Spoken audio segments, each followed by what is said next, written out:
Swipe left, someone said something stupid. Swipe right, now I'm watching what you did. If I were down, now I'm at a disadvantage. But I think that it's worth it. I put my headphones on, I play my favorite song, I go to sleep and try again. Mama used to try and tell me no man is an island, but I think normal छोटा सा camera ले लूँगा ऐसी photo खींचने के लिए। Photo खींचने के लिए? हाँ। कैन ले ले। ZV तो मत लियो, वो वीडियो कैमरा है सोनी का। हाँ हाँ, तो बात है ZV-1 बढ़िया होता है, फोटो भी खींच जाती है उससे बढ़िया, जूम भी है उसमें हल्का सा। ना ZV मत लियो, फोटो के लिए मत लियो, वो भाई बहुत बेकार है भाई, 70,000 रुपये का है वो। उससे वो ले ले कैनन का 80D, उसमें भी तेरी वीडियो भी बन जाएगी। कंक्लूजन तूने अलग से पहले से लिखा हुआ है? हाँ, इस पेपर का ना, ये लास्ट में डाल कंक्लूजन छूती है। तो लास्ट में डालो। हाँ, इस पेपर का कंक्लूजन तूने ऊपर लिखा है, छूती है। तो hello guys, welcome back to stream बोल रहा मैं, माय न्यू व्लॉग। और आज का व्लॉग जो स्टार्ट हो रहा है, पता है किन दो महान हस्तियों का चेहरा देख के और हो रहा है। पहले लाइट खोलने दो मुझे। आज का व्लॉग भाई ये देखो आप, ये हैं हमारे ग्राफिक एरा के टॉपर, ठीक है, मिस्टर सिद्धू। और ये है, तो पहले भी देखे होंगे आपको, मैं दूसरा टॉपर, ये दूसरे टॉपर है। ये तो खैर बकचोद वाला है, मतलब ये भी है, और ये तो खैर सीरियस वाला है। देख रहा है टेढ़ा भाई। तो सीन ऐसा हो गया था कि आज मेरा ना जो प्रोजेक्ट का क्या था, हमारा रिव्यू पेपर का था, थीसिस थी हमारी, जो वो मैंने अभी तक जमा तो करी नहीं थी। तो मैंने भाई यार लास्ट डे तो मैंने जमा कर लेते हैं। लास्ट डे तो क्या, लास्ट तो 28 को था, मतलब आज लास्ट सर ने मैसेज किया था सुबह कि बोला था कि जिसने नहीं दिया वापस लेके जाओ। हाँ, तो सर ने जिनकी चेक होगी लेके जाओ, और मेरी तो चेक ही नहीं हुई। तो मैंने अभी ट्राई कर लेता हूँ, अगर होता है तो ठीक, अगर नहीं होता तो भी ठीक। तो फिलहाल मैंने ये घर आ रही, तो मैं इनसे मिला देता हूँ। बाकी कुछ लोग जो ग्राफिक वगैरह से मेरे ब्लॉग देख रहे थे, तो उसका डाउट ये थोड़ा ठीक भी कर देगा। तो हम सब ने मतलब B.Tech प्लस M.Tech ग्राफिक वगैरह से ही किया, तीनों ने 2016 से 2022। तो अब भाई बताएगा, क्योंकि टॉपर देखो यही है। मैं तो खैर तुम्हें पता ही मैं क्या काम करता हूँ, तुम देख ही रहे हो। बाकी इसका अलग धंधा चलता है, और ये पढ़ने वाला है, तो जो पढ़ता है। फिलहाल इसने एक तूने पेटेंट क्या करवाया? स्मार्ट हेल्थ केयर मैकेनिज्म के ऊपर। अबे डंडा पेटेंट करा देगा इसने। अबे मत कर भाई मत करना, उसको बताने दे भाई। जैसे हमारे रिमोट एरियाज में बहुत सारे लोग ऐसे होते हैं जो डॉक्टर से डायरेक्टली कनेक्ट नहीं हो सकते। छोटी छोटी बीमारियां हैं, उनको ब्लड प्रेशर वगैरह, जो वो मतलब वहाँ फार्मासिस्ट वगैरह से देख के ही बस दवाई खा ली, पैरासीटामोल, और हो गया काम। तो हम ये चाहते हैं कि जो रिमोट एरियाज में लोग हैं, वो मेट्रोपॉलिटन सिटीज़ में जो डॉक्टर्स बैठे हैं उनके साथ कनेक्ट हो सकें। तो हमने ऐसा मैकेनिज्म बनाया है, एंड्रॉयड ऐप बनाए और कुछ डिवाइसेस बनाए जो रिमोट एरियाज़ पे उन डिवाइसेस की हेल्प से हम डायरेक्टली कनेक्ट हो सकते हैं डॉक्टर्स के साथ। और अगर उनको कोई ऐसी इमरजेंसी है तो हम उसको फ्यूचर में आने से पहले ही प्रिडिक्ट कर सकते हैं, और डायरेक्टली उनको एक इमरजेंसी कॉल दे सकते हैं कि आपको डॉक्टर की ज़रूरत है। ताकि रिमोट एरियाज में जैसे देखते हैं हम कि जब बंदे को कुछ हो चुका है और उसके बाद वो जा रहे हैं पालकी में जा रहे हैं और बहुत सारी चीज़ों से जा रहे हैं, तो वो कम से कम पहले अपना ऐसा अरेंजमेंट कर सकें कि उन्हें ऐसे हेक्टिक का ज़रूरत ना पड़े, और वो कम से कम उससे पहले किसी एक ट्रेजेडी होने से पहले डॉक्टर के पास जा सकें, और उनकी हेल्थ को हम ज़्यादा अच्छे से एसेस कर सकें। तो जैसा इसने अभी बताया कि भाई इसने जो पेटेंट करवाने की चीज़, ठीक है, तो काफ़ी लोग जो है ग्राफिक से मेरा व्लॉग भी देखते हैं, और उनको थोड़ा सा मैं एक क्वेरी भी ज़रूरत थी उनकी कि प्लेसमेंट का रिलेटेड थी रहती है, और कि पढ़ाई कैसी है, और मतलब बहुत सारी चीज़ें थी। तो बाकी तो ये देख लो, ये टॉपर है, ठीक है, ये B.Tech में भी टॉपर था अपना, और M.Tech में भी था। एक मिनट में ये लगा ले तो यहाँ से लाइट आ रही है, ठीक है। M.Tech में भी टॉपर था, तो मैंने चलो ये आ ही रखा था, अगर मैंने चलो इसका शॉर्ट इंटरव्यू हो जाए और तुम लोगों को एक वो मिल जाए। तो भाई जैसे तुम वो भाई सिद्धांत भाई, तो तुम्हें मेरे तो बहुत हेल्प करी इसने, B.Tech में भी M.Tech में भी हमारा चल ही रहा है। एक और चीज़, ये चीज़ पूछनी थी मुझे, जैसे तुमने जो स्टार्टअप शुरू किया, मतलब जो स्टार्टअप नहीं बोल सकते अभी, इन्होंने जो पेटेंट किया तो उनको कुछ पैसा वूसा भी मिल रहा होगा? हाँ, उसका अभी मतलब हमने पेटेंट को भी मार्केट में, मतलब हमने सोचा था कि उसका स्टार्टअप आइडिया हम लॉन्च करेंगे, क्योंकि पेटेंट हो चुका है। बट अभी मैं ये सोच रहा हूँ पहले मैं अपनी डिग्री कंप्लीट कर लूँ। उसके लिए मतलब मेरी बात चल रही है कॉलेज से भी, वहाँ से भी फंडिंग की, मतलब चेयरमैन सर की तरफ से, जो कि हमारा मेडिकल सेक्टर के ऊपर काम है। तो ग्राफिक का जो नया मेडिकल कॉलेज बन रहा है, तो हो सकता है हम उसमें इम्प्लीमेंट कर रहे हैं उसको, तो उससे भी हमारी बात चल रही है। और बाकी जो TVI है उसके थ्रू भी हमने 1-2 इन्वेस्टर से बात कर रखी है। अब देखो मतलब बाकी जो तुम्हें इन्वेस्टमेंट अभी कॉलेज से मिल रही थी, अभी बता रहे थे, कितने तक की मिल रही थी वो? मतलब वो वेरी करता है, 1 लाख हमें पर डिवाइस के हिसाब से मिल, पर डिवाइस के हिसाब से 1 लाख। अगर ये 10 डिवाइस बनाते तो इनको 10 लाख रुपए कॉलेज की तरफ से मिल जाएंगे। तो अभी फिलहाल ये डिग्री खत्म करेगा, देन उसके बाद ये शुरू करेगा। अभी नहीं कर रहा, अभी फिलहाल पेटेंट करवा दिया ना? हाँ, पेटेंट करवा चुका हूँ, इंडियन पेटेंट पब्लिकेशन में पब्लिश हो चुका है ऑलरेडी। इंटरनेट पे उसका IEEE ट्रांजेक्शन का पेपर भी अगर पढ़ना चाहते हैं तो सिद्धांत पलियाल सर्च करके मिल सकता है। उस पर मेरी गूगल स्कॉलर पूरी प्रोफाइल आ जाएगी, उस पर जितने भी मेरे रिसर्च वर्क हैं वो आपको दिख सकते हैं। बाकी किसी को कुछ पूछना है, अगर कुछ भी डाउट होता है कि मतलब कैसे कैसे क्या करना है। देखो तो इसका इंस्टाग्राम में, अपना इंस्टाग्राम का यूज़र नेम बता दे। इंस्टाग्राम सिद्धांत अपलियाल। आप इंस्टाग्राम पे गूगल स्कॉलर पे कहीं पे भी सिद्धांत अपलियाल है, उस पर डायरेक्टली मैसेज कर सकते हैं। या तो उसको मेल कर लेना या कुछ भी कर लेना, सिद्धांत अपलियाल इंस्टाग्राम पे जाके पूछ लेना कि क्या क्या सिनेरियो रहता है पेपर्स वगैरह का। क्योंकि अगर तुम एक आगे की सोच रहे हो, बीटा के बाद एमटेक की सोच रहे हो या कोई भी बड़ी कंपनी के साथ काम करने की सोच रहे हो तो वो कर सकते हो। बाकी अगर प्लेसमेंट की बात करें तो सिद्धांत कहाँ प्लेसमेंट हुई थी? प्लेसमेंट मेरी बीटेक में, बैचलर्स में मेरे TCS, इन्फोसिस, सैमसंग का मैं इंटरव्यू तक गया था। और उसके बाद कोरोना आ गया था तो एयरटेल में मेरा हुआ था, बट एयरटेल का मेरा इंटरव्यू वो कोरोना पेंडेमिक की वजह से वो हो गया था पोस्टपोन। तो उसके बाद मैंने एमटेक में एडमिशन ले लिया था, तो मैं उसके लिए अपीयर नहीं हुआ था।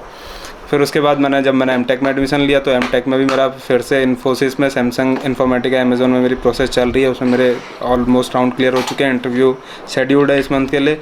और मेरा ZS, वाइजन और भी बहुत सारी वर्चुअसा, कैपजेमिनी, बहुत सारी कंपनीज़ में हुआ है। और बाकी मैंने TCS का भी दिया था, बट मैं उसके इंटरव्यू में अपीयर नहीं हुआ। इस बार भी बीटेक में भी मैंने उसका इंटरव्यू छोड़ दिया था। मेरा डिजिटल के लिए हुआ था, उसमें जो TCS की डिजिटल प्रोफाइल है, 2 प्रोफाइल होती है, डिजिटल और निंजा। डिजिटल के लिए हुआ था। इन्फोसिस में मैं as a power programmer select हो चुका हूँ दोनों बारी। और प्रोजेक्यूलर एक हैकर रैंक है, उसमें मेरी 100,000 रैंक है।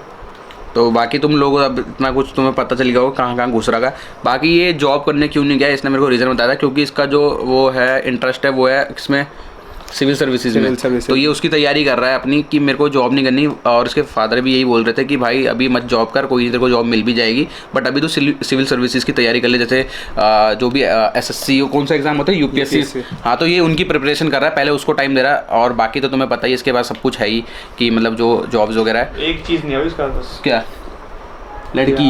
लड़की नहीं है, एक चीज़ नहीं है इसके बाद, लड़की नहीं है। तो गाइस अगर आपको पढ़ाई करनी है तो फिर लड़की छोड़नी पड़ेगी। आप में से कोई इसको प्यार करना चाहता है तो प्लीज इसे इंस्टाग्राम में मैसेज कीजिए, कोई ये बहुत प्यार देगा आपको भी। शादी में जरूर आने का शत्तु भैया। बिल्कुल, मेरे मामू की शादी में जुलूस लगा।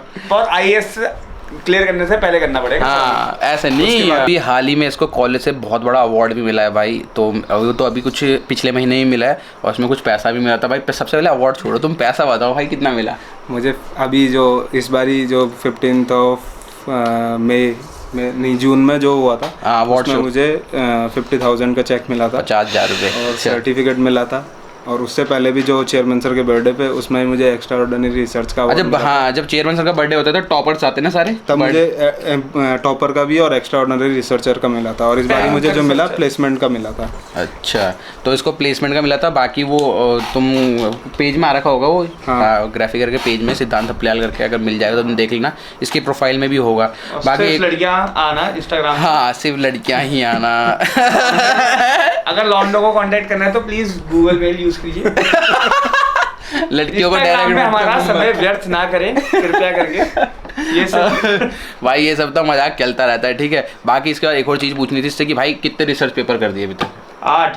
अभी मेरा एक बुक का चैप्टर लिख चुका हूँ, वो मैं बैचलर्स में लिख चुका था। हाँ। माइक्रो प्रोसेसर 8085 के ऊपर मैं लिख चुका हूँ तो वो। और उसका मेरा जो गिटहब है, गिटहब एक साइट है जिसमें हम ओपन सोर्स सॉफ्टवेयर डाल सकते हैं। उसमें वो as a architect ward contributor batch है। मीन्स अगर दुनिया वो हो गई, दुनिया में बहुत तबाही आ गई, तो जब दुनिया मतलब हमारे पास लिमिटेड नंबर ऑफ रिसोर्सेज होंगे, तो जो नई जनरेशन आएगी उसको सिखाने के लिए जो हम प्रोजेक्ट्स होंगे, उनमें से एक मेरा वो प्रोजेक्ट सेलेक्ट हो रखा है कि जो एक आर्किटेक्ट, आपको पता है एक अगर आपदा आ गई तो आर्किटेक्ट ओशन में उसको मतलब उनके पास एक ऐसा उन्होंने डेटाबेस बना रखा है जहाँ उसको सेव रखा जाएगा।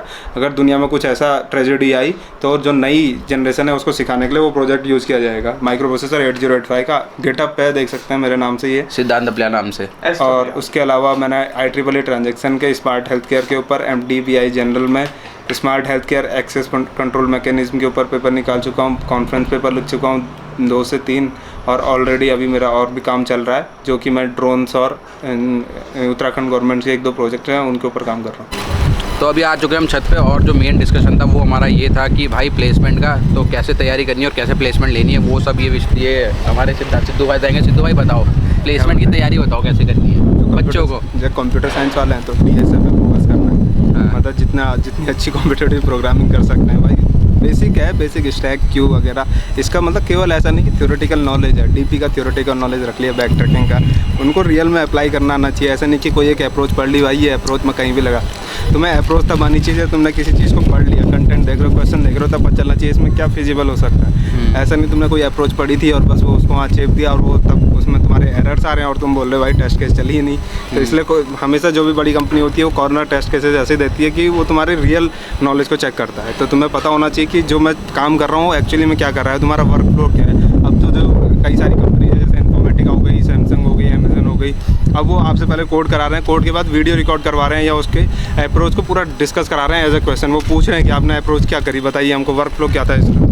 तो अगर वो आपने सही से एक्सप्लेन करी तभी आपका सिलेक्शन होगा, अदरवाइज आप रिजेक्ट हो जाएंगे। तो मेन जो फोकस करना है वो किस लैंग्वेज में करना है? मतलब जो सबसे बढ़िया बिगिनर है जो अभी ज्वाइन कर रहे हैं वो किस लैंग्वेज में करना है? अगर मतलब अगर मैं सबसे पहले किसी को भी बोलूँ तो सी सबसे बेस्ट लैंग्वेज है। आप अगर आपको अपनी बेसिक बहुत अच्छे से करनी है, क्योंकि सी एक ऐसी लैंग्वेज है जहाँ आपको शॉर्टकट नहीं है, जो करना है सब कुछ खुद से करना है, सॉर्टिंग करनी है या आपको कुछ भी फंक्शन करना है, सब कुछ खुद से करना है। कई बच्चे क्या करते हैं डायरेक्टली C++ और पाइथन पे जंप कर लिया, उसके बाद फंक्शन को एक्सपोर्ट कर लिया, और कई बारी कंपनी ऐसा करती है वो फंक्शन को डिसेबल कर देती है। तो आप फंक्शन आपको पता ही नहीं उसके वर्क फ्लो क्या है, तब आप दिक्कत करने लगते हैं। तो इसलिए सी अगर आपको बहुत अच्छे से आ गई, उसके बाद आप किसी भी लैंग्वेज में स्विच करो, C++, जावा, पाइथन। वैसे प्रीफर करते हैं कि कॉम्पिटिटिव प्रोग्रामिंग में हमेशा C++ यूज़ करें, क्योंकि उसमें जो STL है उसकी हेल्प से हम बहुत सारी वो करते हैं। पाइथन भी बहुत अच्छी लैंग्वेज है, लेकिन पाइथन बहुत सारी जगह रिस्ट्रिक्टेड होती है, इसलिए सी और C++ सबसे बेस्ट लैंग्वेज मुझे लगती है जो कॉम्पिटिटिव प्रोग्रामिंग। अच्छा, जैसे सैमसंग जैसी कंपनी है, बड़ी बड़ी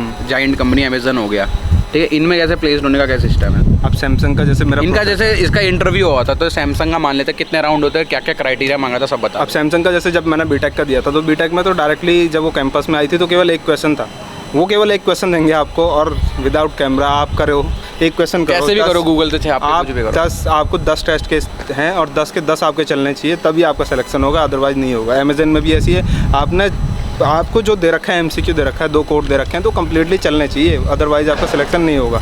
सैमसंग का ये था। अब प्रोसेस जब मैं M.Tech में आया, मेरा फिर से सैमसंग के साथ चल रहा है, तो सैमसंग में अब उन्होंने चेंज कर दिया पैटर्न। अब पहले आपके कोक्यूब्स के थ्रू 2 कोड दिए जाएंगे, 2 कोड को आपको करना है उनको, वो जैसे मेरे अभी थे DP और बैक ट्रैकिंग के थे 2 कोड, वो जब क्लियर हो जाएंगे तो उसके बाद जो दूसरा राउंड है वो सैमसंग का है। फिर से सैमसंग अब जब जो अपना राउंड रहता है वो जो कोक्यूब्स वाला है वो छटनी वाला राउंड है, वरना सैमसंग के जो एक क्वेश्चन था उसमें बहुत सारे बच्चे बैठ रहे थे 1000-2000 से लेके और उसको क्लियर कर रहे थे 30 या 35। तो सैमसंग ने क्या करा है, जो कोक्यूब्स के थ्रू ही सबको हटा दिया, जो 1000 बच्चे। आप लोगों को बता दो, एक प्लेटफॉर्म है जहाँ पे तुम कॉलेज वाले करवाते हैं और वो फ्री ऑफ कॉस्ट करवाते हैं, जिसमें आप लोगों को एक एग्जाम देना होता है और स्कोर करना पड़ता है कुछ ना, तो उसके बाद तुम्हें कंपनी डायरेक्ट अप्रोच करती है, तुम्हें डायरेक्ट मेल करती है अगर तुम उसमें वो क्या बोलते हैं उसको क्राइटेरिया में फिट हो, और कुछ 10+12 का भी क्राइटेरिया होता है और बीटेक का भी होता है, पूरा एजुकेशन हिस्ट्री का और आपके एग्जाम के बेसिस पे होता है। बट ये जो सैमसंग वाला प्रोसेस है वो उससे भी हटके, इसमें केवल 2 कोड आपको एक्चुअल में सैमसंग की तरफ से ही आएंगे। कोक्यूब्स एक प्लेटफॉर्म है, जैसे C++ के लिए आप डेवसी यूज़ करते हो, बंतु का GCC करते हो, वैसा एक प्लेटफॉर्म है, बस उसके ऊपर आपने यूज़ करा, वो 2 कोड चले। उसके बाद जो छटनी होके सैमसंग के लिए आएंगे, जैसे कुछ 1000 बच्चे उसमें बैठे और 100 बच्चों को उन्होंने सिलेक्शन किया तो वो सैमसंग में आएंगे। फिर सैमसंग के जो उसमें सिमिलर वही एक कोड होगा, एक कोड में 10 या 50 टेस्ट केस होंगे, वो आपको कम्प्लीटली चलाना है थ्रू आउट द, उसमें आपका कैमरा अवेलेबल होगा। उसके बाद आपका इंटरव्यू के लिए 2 राउंड होंगे, पहला राउंड टेक्निकल और नेक्स्ट राउंड HR। तो फाइनल सिलेक्शन ये है। मेन चीज़ ये कि देखो कुछ कंपनी, मैंने सुना कि कुछ कंपनियां जैसे क्राइटेरिया रखती है बहुत ज़्यादा कि 10th में तुम्हें इतना चाहिए, 12th में इतना चाहिए, तो बेसिक कितना क्राइटेरिया बोलना चाहोगे? 60% तो 12th में मिनिमम रिक्वायरमेंट है, और 10th 12th और बीटेक में ये तीनों जगह तुम्हें क्राइटेरिया फुलफिल होना चाहिए, तभी तुम्हें 90% कंपनी ऐसी आती है। और जो कंपनी बिना क्राइटेरिया की आती है उसके पैकेज थोड़े लो होते हैं या उसकी एक्सपेक्टेशन आपसे बहुत हाई होती है कि आप एक्स्ट्राऑर्डिनरी। जैसे अमेजन का आया था, वो कुछ 28 लाख का आया था, उनने कोई पैकेज नहीं, उनने कोई क्राइटेरिया नहीं रखा, तो ना एग्जाम क्लियर करो, वो ना क्राइटेरिया रखते हैं ना उसके ड्यूरेशन में कोई कैमरा रखते हैं, वो बस कोड देते हैं, आप कोड करिए, उस कोड को अप्रोच समझाइए आपकी कैसे करा है, और उसमें आपको ऐसा ग्राइंड करेंगे 1 से 2 घंटे के आपके इंटरव्यू चलते हैं। आपको कम्प्लीटली एक कोड दिया जाएगा, बस इंटरव्यू के ड्यूरेशन में भी आपको कोड देंगे कि आपको किस तरीके से उस कोड को करना है, आपके अप्रोच देखना चाहेंगे आप कैसे उस काम को कर रहे हैं। बाकी यही बोलूँगा कि अगर जिसके अगर मार्क्स वगैरह कम होते हैं तो वो ऐसा घबराना मत, अगर उनको लगता है कि किसी कारणवश उनके मार्क्स कम आए, कुछ भी हुआ, ऐसे वैसे बहुत सारी कंपनी जो बिग जायंट है वो कभी क्राइटेरिया नहीं रखती। और रही बात अगर भाई की सक्सेसफुल की, तो भाई वो सक्सेसफुल इसलिए है क्योंकि किसी लड़की के पीछे पड़े ही नहीं है। अब इसका मतलब ये नहीं कि तुम मुझे बोलोगे तुम लड़की के पीछे पड़े थे, भाई मेरा लगता है इसका अलग सिनेरियो है, ठीक है। अब ये भी भाई कुछ दिन टाइम बाद अपना स्टार्टअप स्टार्ट कर लेगा, और ये जो हम हंस रहे थे ना इसकी वजह से हंस रहे थे, ये पीछे से वो कर रहा था, बकचोदी कर रहा था बहुत ज़्यादा। और यही रीज़न है जिसकी वजह से बंदी नहीं पटी है मेरी। हाँ यही रीज़न है, इसके चक्कर में इसकी बंदी नहीं पटी, और ये बेचारा कुंवारा रहा बेचारा, देख लो तुम। और खुद बंदी बना के लड़की मुझे ब्लॉक मार देती है। ओ वो लड़की, अरे यार उसका नाम क्या नाम था? कुछ नहीं, उसको कैमरे के आगे नहीं लाना चाहिए। अब होता है ऐसा कि जब तुम ज़्यादा पढ़ लेते हो तो ऐसा होता है कि तुम्हें लड़की से बात करने का तरीका आता नहीं, तो इसको एक लड़की थी उसने ब्लॉक कर दिया और हो गया बस। अगर वो ये ब्लॉग देख रही है तो प्लीज आ जा, प्लीज अनब्लॉक कर दो, प्लीज अनब्लॉक कर दो। मैं तो खैर है ही नहीं, मैं लड़की से दूर हूँ भाई।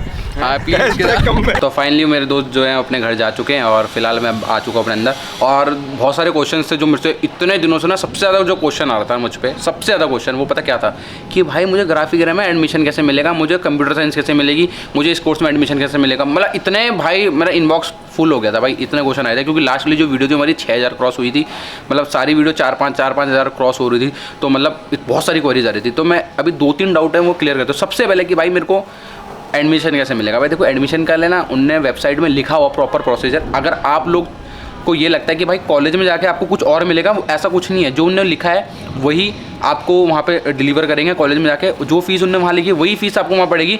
बस ये है कि वहाँ पे आके आपको थोड़ा सा ये होगा, आपके जो डाउट्स होंगे वो क्लियर होंगे, क्योंकि वो वहाँ पे पूछेंगे, आपको थोड़ा सा डिस्काउंट वगैरह भी देंगे। 1 मिनट, मेरे शूज़ भीग गए, बारिश आ रही थी, शूज़ रख देता हूँ मैं अपना।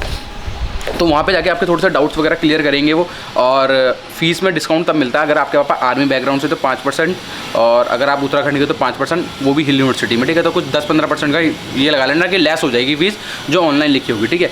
प्लस इसके बाद बात करते हैं स्कॉलरशिप की भी एक। हाँ, अगर आपके 80% 70% से ऊपर है 12th में, तो आपको उसका भी डिस्काउंट मिलता है। और इसके बाद बात करते हैं कि ग्राफिक में कंप्यूटर साइंस की ब्रांच में किसी भी कोर्स में एडमिशन कैसे मिले। देखो सबसे पहले एडमिशन लेना जरूरी है, ठीक है। मेरे को भी ना कंप्यूटर साइंस नहीं मिली थी, मैं आप लोगों को बता दूँ। मैं भी एक ऐसा स्टूडेंट था जिसको कंप्यूटर साइंस में उन्होंने एडमिशन नहीं दिया, बिकॉज मेरी जो 12th में परसेंटेज थी वो कम थी क्राइटेरिया से, तो मुझे नहीं दिया उन्होंने। तो बट मैं कंप्यूटर साइंस का स्टूडेंट हूँ, मैंने बीटेक भी कर लिया, एमटेक भी कर लिया। वो कैसे हुआ, तो इसके पीछे मैं आप लोगों को रीज़न बताता हूँ। और मैंने काफ़ी लोगों को ये रीज़न दिया भी, जिनने मेरे से पूछा इंस्टाग्राम पे, बट बहुत ज़्यादा क्वेश्चन आ गए थे। तो मैंने सोचा एक प्रॉपर वीडियो बना लूँ।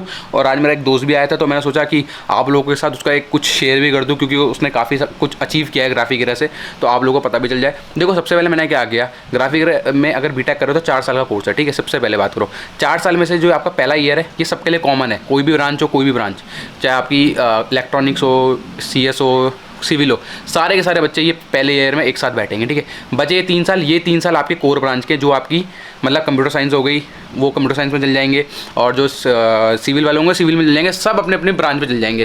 तो अब मैंने क्या किया, मैंने एडमिशन लिया, दूसरी ब्रांच पे एडमिशन लिया, एंड उसके बाद मेरे को चाहिए थी CS, बट मेरे को मिली नहीं। मैंने क्या किया, फर्स्ट ईयर में अपना अच्छी परफॉर्मेंस दी, और मैंने करीबन 65% एवरेज रखा अपना। और उसके बाद मतलब मेरे फर्स्ट सेमेस्टर और सेकंड सेमेस्टर में 65% थी, और विदाउट एनी बैकलॉग। अगर आपकी बैकलॉग आती है फर्स्ट ईयर में, तो ये भूल जाना कि आपके पास जो ऑप्शन है ब्रांच चेंज कराने का वो नहीं है, ठीक है, आपको नहीं देंगे, ठीक है। तो उसके बाद मैं एक ऑप्शन आता है जब आप सेकंड ईयर में होते हैं, उसके बाद वो बोलते हैं कि आपको अगर ब्रांच चेंज करवानी है तो आ जाओ। तो फर्स्ट ईयर का जैसे रिजल्ट आउट होता है, सेकंड ईयर में जाते हो, आप अपनी अपनी ब्रांच में बैठते हो, आप जाके वहाँ पे फॉर्म फिल करोगे, जो भी आपके CC वगैरह होंगे, क्लास कोऑर्डिनेट, वो आपको बता देंगे कब क्या डेट होती है, तो उसका नो इशू। तो आप जैसे ही वो फॉर्म फिल करोगे, वो आप लोगों को सीट्स दे देंगे। बट क्या करते हैं, कई बार वो सीट्स नहीं देते हैं, ठीक है। कई बार ऐसा भी होता है, मेरे साथ भी हुआ था, और मुझे भी बोल रहे थे कि आपको सीट नहीं मिलेगी बिकॉज आपका 12 का क्राइटेरिया ये है, और मार्क्स भी 65% है, एक एवरेज है, ठीक है। इतना अच्छे भी नहीं है ना इतने बुरे हैं, बट एनी हाउ मेरे को मिल गई थी। बट जो मेरे दोस्त थे जिनके मुझसे भी ख़त्म थे, एक आते मुझसे भी ख़त्म होंगे बहुत सारे,